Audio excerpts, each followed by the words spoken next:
Hello and welcome back to the Dougie Critchley Football YouTube channel. Now guys, La Liga and Liga kicked off last weekend, but Serie A and the Bundesliga are back this weekend. So today, on today's video, I will be predicting the winner of every major European league. I will be talking about the top four, some best signings, potential shock underperformers, and so much more. Let's get into it, starting in La Liga. In terms of the winner in La Liga, I think it's really difficult to look past Barcelona. They ended up finishing 4 points clear of Real Madrid last season, and they only lost 3 of their final 35 games in all competitions to win a domestic treble. They were minutes away from a Champions League final before Xabi equalised and then Frattesi grabbed the winner in that Champions League semi-final against Inter Milan. And I think what a lot of people don't remember about last season is they're actually 7 points behind Real Madrid in January. It was an incredible comeback. And to that squad, they've added Joan Garcia, who I thought was La Liga's probably best goalkeeper last season. He prevented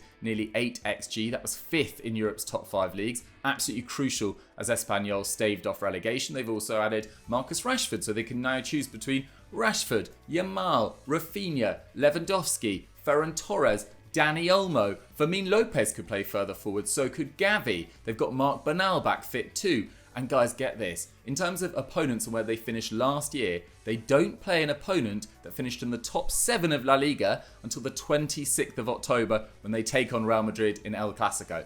Everything is set for Barcelona to go back-to-back. Stop right there. If you're watching this and you're not subscribed, what are you doing, guys? Hit that subscribe button. Go on, you know you want to. In second place, I'm going with Real Madrid. I did consider Atletico Madrid, but I do think they'll be better this season. There has been a lot of change though. Obviously a new manager in place with Xabi Alonso, but I think Dean Howson's a really good addition at the back. Trent Alexander-Arnold, and they'll just be stronger by having more defenders fit. I think it's important to note that Carvajal, Alaba, Eder Militao all missed over 40 games last season. Alvaro Carreras has had an exceptional year in Portugal and arrives at left back to rival Fran Garcia and Ferland Mendy. Maybe that will make a big difference there. But they had Kylian Mbappe last season, who ended up winning the European Golden Boot, scoring 31 league goals, and they still didn't win the league. Barcelona, I think, have a deeper, more functional, more settled, happier attack, and I think Real Madrid will finish second. If they do finish second and don't win another Champions League, I wonder whether Florentino Perez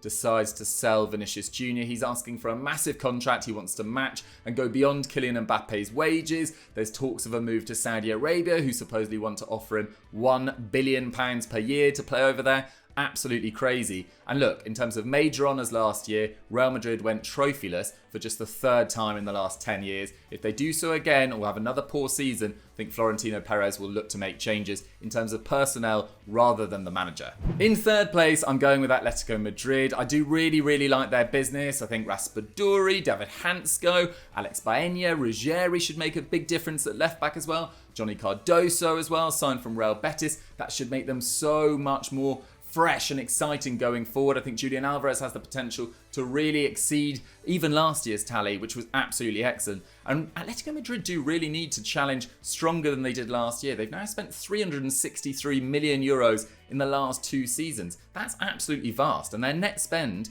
in the last 5 seasons is now above 200 million euros. That's second in La Liga. And for context, Rayo Vallecano are third, and it's around 30 million euros in that period. So it's really Real Madrid and Atletico Madrid in terms of net spend in the last 5 years that are leading the way. I just think there's too much change there to back them for second place. And when you are competing against Kylian Mbappe, Vinicius Jr., Rodrigo doesn't look like he's going to move there now. Arda Güler, you know, that's a player coming through. Bellingham, Valverde. I just don't see Atletico Madrid being settled enough to get into the top 2, but I think they are third and a comfortable third too. In fourth place, I'm backing Athletic Club. I think they'll capitalise on the fact that they kept hold of Nico Williams, so I'm backing to have a much better season than last year. There's also other talented young players like Oyan Sanset, a really complete all-round attacking midfielder. Danny Vivian's a really nice age. And then you look at some of their more experienced players like Unai Simon, Inaki Williams, Yeri Alvarez, and there's enough quality in there for Ernesto Valverde, a criminally underrated manager,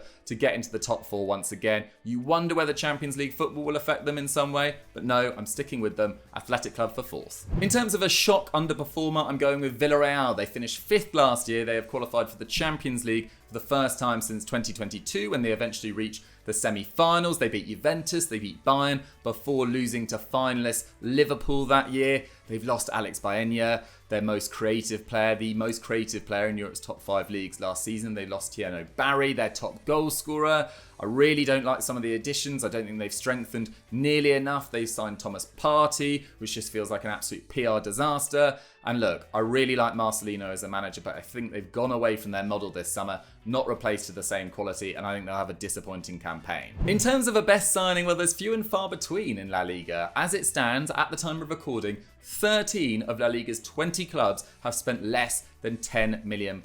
7 of them have made more money in transfers than they've spent. It's been really, really quiet on the transfer front in Spain. In terms of my best signing in Spain, though, I'm going with Real Betis making Natan's loan move from Napoli last year permanent. Natan signed from Brazil to replace Kim Min-jae when he went to Bayern Munich. It never really worked out. There was that disastrous year for Napoli when they finished 10th. Last year he went on loan to Real Betis and he was absolutely phenomenal, not necessarily in terms of on the ball, but in terms of his challenge. His win percentage of tackles was above 87%. That was the best in Europe, and I back him for another great campaign for Manuel Pellegrini's Betis. In terms of an emerging star to watch out for Javi Guerra at Valencia. If anyone's watched any of my previous videos, you'll know I'm a massive fan of him. Just signed a new contract there. Also watch out for Yasser Asprilla at Girona, formerly of Watford, really exciting winger. And then Chidura Ejuke at Sevilla, one of the most exciting dribblers to watch. I hope he finally gets the numbers in terms of goals and assists to back up his electric wing play. But that is my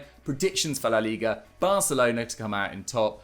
Villarreal to shock underperformed, and watch out for the likes of Ejuke and Javi Guerra. Let's move on to Serie A. Buongiorno, let's talk about the Serie A title race. Now, an interesting stat that I saw earlier, there hasn't been a Serie A side that has defended their title for the last 6 years. But guys, drumroll, I am backing Napoli to do it, to win consecutive titles for the first time in their history. Now, losing Romelu Lukaku to an injury until the end of September is a big blow. They are supposedly looking into the fact that Rasmus Højlund could be available. Rasmus Højlund might have offers on the table from the likes of Leipzig and AC Milan too, so he will have offers. Supposedly he wants to stay at Man United, but if they did sign someone like Højlund, that'd be a really, really nice addition. But aside from that, Napoli have had a really excellent summer. They had the best defence in Europe last season, and they've added Vanja Milinkovic-Savic, who had a sensational year at Torino, on loan with I think it's around a €20 million option to buy. Buchema, the centre-back from Bologna, great addition. Noah Lang adds some wing talent in there as well. Who else have they signed? Lorenzo Luca to back up Romelu Lukaku. But the crucial one, guys, is Kevin De Bruyne. I already put out in my video a few weeks ago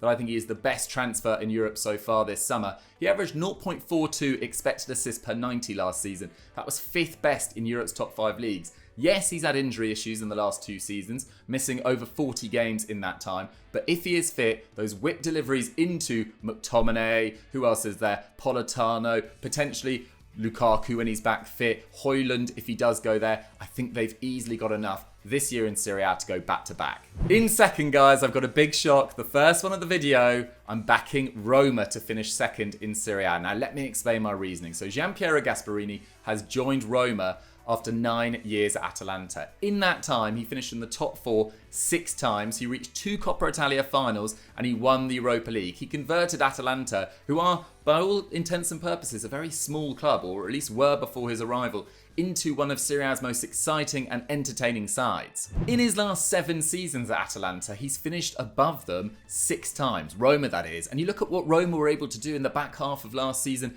under Claudio Ranieri. They lost 1 game from mid-December. They picked up more points in that period across the final 22 games of the season than any other side in Serie A. And look at some of the business they've brought in so far this summer. They're still active in the market. They're looking to sign Jadon Sancho, although he rejected the chance, or there are reports that he rejected the chance to go there yesterday on Monday as I filmed this. But look at who else has arrived. Evan Ferguson on loan from Brighton. Look at the amount that Gasperini was able to get out of the likes of Lewis Muriel and Duvin Zapata and Scamacca and Adam Lukman, and before that Josip Ilicic and Papu Gomez. I think that's a perfect addition, or a perfect destination, let's say, for Evan Ferguson as he looks to rebuild his career. Wesley, signed from Brazil, really exciting right wing back / right back as well. And then yesterday, Leon Bailey has joined on loan from Aston Villa. People forget this is a guy that was directly involved in 19 league goals in the Premier League for Aston Villa the year before last. I think with Paulo Dybala there, with Matthias Sule, with Evan Ferguson, with Artem Dovbyk, if he stays, I think they've easily got the firepower to really compete in the top 4 in Serie A next season.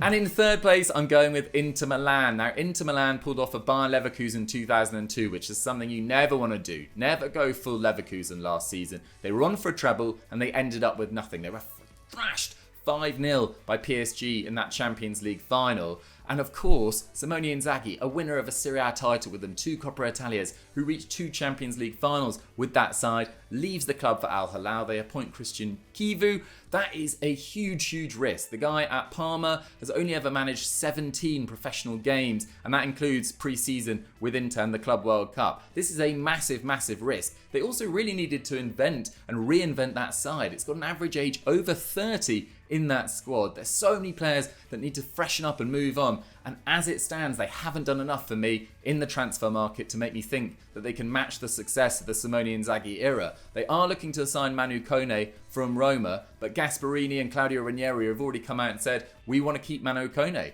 And if I was Manu Kone, I think there's a very settled and very positive project there at Roma. I wouldn't go to Inter either right now, although they do really need to spend in the final few weeks of the window if they can. So as it stands, I know it's a bit of a shock, but I've got Inter third. In fourth, I thought about going with Milan. I just have my doubts about Milan. Still, there's a lot of change there in midfield. They've lost some key players. So I'm backing Juve, actually. They've got the consistency of Igor Tudor, whereas Milan have changed manager, Inter have changed manager, Roma, Atalanta, they've all changed manager. Igor Tudor was there at the back half of last season. They've spent most of this summer kind of making their loans from last year, whether it was Di Gregorio or Francisco Conceição or Pierre Kalulu, etc., made permanent. They did pick up Jonathan David on a free. It looks like they're going to get Kolo Muani on a permanent deal as well. And if you've got Jonathan David, Kolo Muani and Dusan Vlahovic on your books, I think you've got enough firepower to finish in the top 4. This season, I really need to see more of Tejan Koopmeiners. I was a huge fan of his at Atalanta. Need to see more from him, but I think Juve for 4th. In terms of a shock underperformer, I don't even know whether it's a shock. In terms of an underperformer, let's say, I'm going with Atalanta. Gasperini to Ivan Juric for me is such a downgrade. He's only won 6 of his last 28 games in charge of Roma and Southampton. Their big signing is Sulemana this summer from Southampton. He's got a lot to prove. They've signed Kosunu permanently from Bayer Leverkusen, but they've lost Retegui, the top scorer in Serie A last season. They've lost Ruggeri, Toloi, all that experience going to Sao Paulo too. I think it's going to be a difficult season for Atalanta after the amazing Gasperini era. In terms of best signing, I've just said that they won't finish in the top 4, but I do like a lot of Milan's business. They've lost some key players, Malek Thiaw and Teo Hernandez and Tijani Reinders. But some of those additions, particularly in midfield, whether it's Jashari signing from Club Brugge or Samuel Rishi signing from Torino or Luka Modric, I think those are really smart additions for them. Estupiñán at left back as well, I think could be a bit of a revelation over in Serie A if he stays fit. I think there's probably too much change there for a top 4 finish, but Max Allegri will get that side sorted compared to the shambles of last year. In terms of best signing though, I think Coni De Winter from Genoa, really smart addition, former Juve player, another Juve young star that they probably could use in their starting 11 right now. I think at Genoa over the last couple of years, he's been really consistent, and I think he'll form a really nice partnership at the back with the likes of Pavlovic and Tomori. So Max Allegri, you might have lost a lot of stars, but I do like your business so far this summer, and maybe they'll be 4th or 5th. Where do you think Milan will finish? In terms of best signing, I'm going with Nicholas Kuhn's £16.5 million transfer from Celtic to Como. Now, the right winger was absolutely phenomenal last year for Celtic. 21 goals and 15 assists in all competitions, and he had some huge moments in the Champions League. He scored against Bayern, he got a brace against Leipzig. I think with the likes of Nico Paz and Alvaro Morata around him, I think he could take his game to new levels and back in for a big campaign. Let's head over to the Bundesliga now, and in terms of a winner, guys, it's got to be Bayern Munich. Only Barcelona scored more goals than them last season. They won the league by 13 points.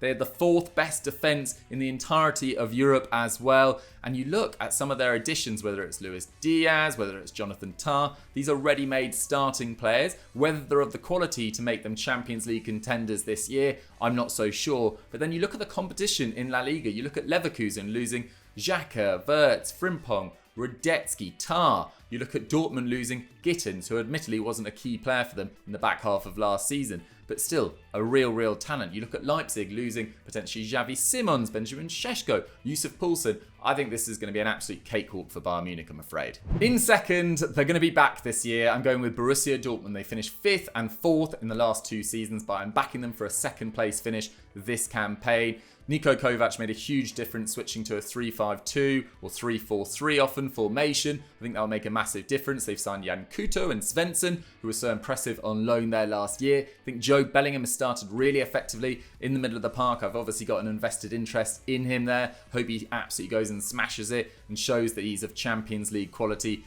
already. And look, Serhou Guirassy scored 38 goals in all competitions last season. I just don't think any of the other contenders, with Ekitike having departed, with Šeško having departed, with Openda's future a little bit uncertain, have a goal scorer quite the level of Dortmund. If Guirassy stays fit, Dortmund are finishing second. In third, I'm going with Stuttgart. Yes, they've lost Enzo Mio, who's a big departure. Such a talented player. I really wanted him to go to Atletico Madrid, if anywhere, rather than Saudi Arabia. But he's gone to Saudi Arabia. But they've kept hold of Nick Woltemade, and if they don't, maybe they'll drop down a bit. But for now, I'm going with Stuttgart to finish third. Thinking with Demirovic in there, with Undav, with Nick Woltemade, they've got enough quality. They've kept Angelo Stiller, one of my favourite players to watch in the entirety of Europe in midfield. They won the DFB Pokal last year. They won't have European football. Stuttgart to finish third. In fourth, I'm going with Leverkusen. It would be really easy to go in on them after the summer that they've had, losing so many top players, and Erik ten Hag saying there's no chance Xhaka would leave. And then he leaves for Sunderland. But I do think they've got enough quality still in the club, whether it's Grimaldo, whether it's Teller, Hoffman, you look at Boniface and Schick up front. There's enough quality. Andrich and Alex Garcia in midfield. There's enough quality there. Mazza and Poku, people are very excited about in terms of their new signings too. I think Malik Tillman's a top addition. Gerald Kwanzaa, I think they've got enough quality to finish fourth in the Bundesliga. But Erik ten Hag, if it's any lower than that, I think you'll be under immense pressure from the off. In terms of a shock underperformer, I think it's easy to go for RB Leipzig, but I'm actually going to go for Borussia Mönchengladbach. I think the loss of Alisson Player, who is past his best, is a really big addition there. Itakura too, who's gone to Ajax, but Player, 11 league goals last season, and him and Kleindienst were the only players to score over 4 league goals. I wonder whether Borussia Mönchengladbach, who have fallen back from those heady days under Marco Rose, could even be an outside shout for a relegation scrap this season. In terms of the best signing, watch out for Yan Diomande, who signed from RB Leipzig from Leganés. This guy is so exciting. He only played around 500 minutes in La Liga last season, but earned rave reviews during his time out there on the pitch. Antonio Nusa, Diomande on the other side. This has the potential to keep RB Leipzig competitive. Last year, he was over 6 shot creating actions, so the shot or the pass before the shot per 90. That's more than Lamine Yamal. An amazing dribbler, Yan Diomande, remember the name. In terms of an emerging star this season, watch out for Vinicius Souza at Wolfsburg. I think he's been very solid for Sheffield United for a number of seasons now. And then watch out for Jonathan Burkhardt. I included him in my best signings of the summer so far. He was brilliant for Mainz last season. He is the latest on the production line of Eintracht Frankfurt forwards. Do not be surprised to see this guy really explode this year after an excellent year last year for Mainz. Let's take a trip now west, guys, and talk about Liga. And the winners, guys, it has to be PSG. I wish I could say something more entertaining, but let's not be stupid now. It has to be PSG, the reigning treble winners. They scored 168 goals last season. Absolutely remarkable. They were at 2.8 goals per game. That was actually the second most in their entire history. Their previous best was actually in 2017-18 when Cavani, Mbappe, Neymar and Di Maria all scored over 20 goals. That season they averaged 3 goals per game. Absolutely remarkable. But I think they've strengthened really effectively. I've already mentioned him, but Zabani at the back, Marquinhos, Beraldo, Zabani and Pacho as centre-back options. Absolutely ridiculous. I think Chevalier, I know he had a really difficult debut in that Super Cup, but he's significantly better with his feet than Donnarumma. I think he'll improve that side there as well. The big question, guys, is whether PSG can go the entire league season unbeaten. It nearly happened last year. They got 4 games away before losing to Nice and Strasbourg, one of which, I think it was against Strasbourg, they played a much changed side as well. But this year, I think that's got to be the target for Luis Enrique, as well as going deep in the Champions League once again. He'll be really hoping that a lot of his players, like Ousmane Dembele and Desiree Doué and Vitinha and João Neves, are really recognised for their amazing campaigns in the Ballon d'Or rankings. But PSG, guys, they're walking Liga. In terms of the top three, which are the guaranteed three positions in Liga, there was only 5 points between second and fifth last year, and I really expect it to be tight once again. But in second place, I'm backing Monaco. I think Adi Hutter is an outstanding manager. I think he's really, really underrated. His work at Eintracht Frankfurt and Borussia Mönchengladbach really, really solid before Monaco. And I think they've strengthened really well as well. I think Radetzky has had a save percentage over 70% in the Bundesliga for the last 4 seasons. Yes, he's getting on, but I think he should make a big, big addition there as well. In front of them, Eric Dyer already off the mark on his Liga debut at the weekend. They've signed Ansu Fati on loan from Barcelona. Hopefully he can get back to somewhere near his best form. He still needs that consistency on the pitch. And then Paul Pogba, what a wild card to have in your squad. If you don't like Paul Pogba and you didn't enjoy watching Paul Pogba at his best, I'm afraid you don't really like football. Yes, his best football came with the French national team, particularly at that 2018 World Cup and at Euro 2020. But this is a guy that you've got to be rooting for to come back to his best. He didn't really deserve what's happened in the last few years. His reputation's taken an absolute battering. You want to see football's entertainers being given a platform, and when he's given a platform alongside the likes of Camara, Benzagir, Akliouche, Mika Berith, etc., I think Monaco are going to be really, really watchable this season, and I'm backing them for second. In third, I'm going with Marseille. I think they've had a really strong window as well. Facundo Medina signing from Lens, I think that's a really top addition. Pierre-Emerick Aubameyang, who scored 31 goals for them in a season a couple of years ago, he's back. Angel Gomez is signed on a free. Timothy Weah on loan. Pierre-Emile Højbjerg, who was brilliant last year, he's signed permanently. And they've still got Amine Gouiri, they've still got Mason Greenwood. They've got enough firepower, and I'm backing Marseille for third. In terms of a shock underperformer, guys, I'm going with Lille. They've lost 4 of their 7 most used players from last season. That includes their goalkeeper in Lucas Chevalier. That includes their talisman in Jonathan David, who was the only player in their squad to score over 5 league goals last year. They've signed Felix Correa, who looks like a really smart addition. His through ball for Olivier Giroud at the weekend was a thing of beauty. But there's so much pressure on Olivier Giroud this season at his age.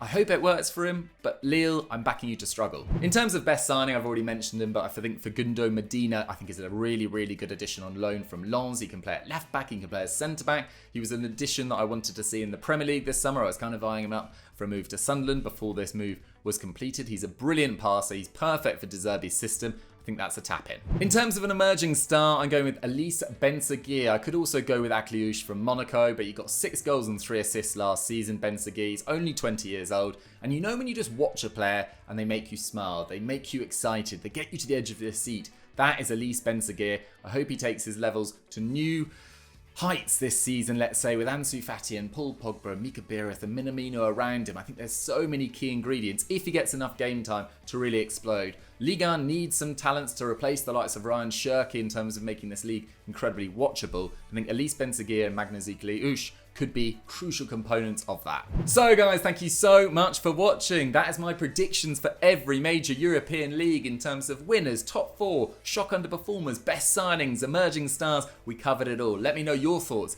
in the comment section below.